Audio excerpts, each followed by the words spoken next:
Hey, how you doing? I'm Eric Schlein from Larchmont, New York. This is actually a follow-up question from a question that I asked last year at the meeting. I'd asked you guys, what you would do with small sums of money, since, I run a small portfolio under $1 million. And, I asked you if you'd be doing things, like the net nets that Benjamin Graham used to talk about, and, liquidation arbitrage, a lot of the things that you used to do with the Buffett partnership. And you acknowledged that you wouldn't be just a buy and hold investor that you basically are today, but we'd be doing a lot of those transactions. And Mr. Buffett, you also talked about how a lot of the investments you would do with under $1 million would have nothing to do with stocks and would be with other types of securities.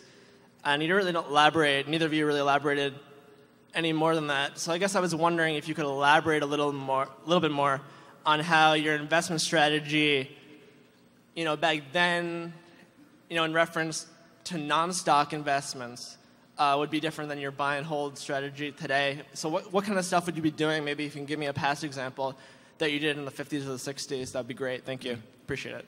Well, if I were working with small sums of money, and I would be happy doing that, it would just open up thousands of possibilities to me. And you might very well, certainly we've found very mispriced bonds where we could come nowhere near buying a position of enough size in Berkshire to make a difference, but where it would have made a difference if you were working with $1 million.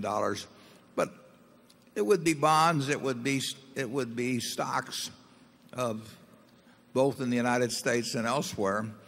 We found them in Korea a few years ago that were ridiculously cheap.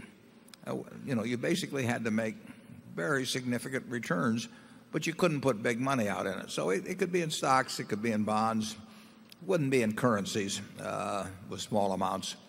But I had a friend who used to buy tax liens. Tom Knapp. He's got some relatives here. And an enterprising person can find a lot of different ways of making money. You'll find them. Most of them will be in small stocks.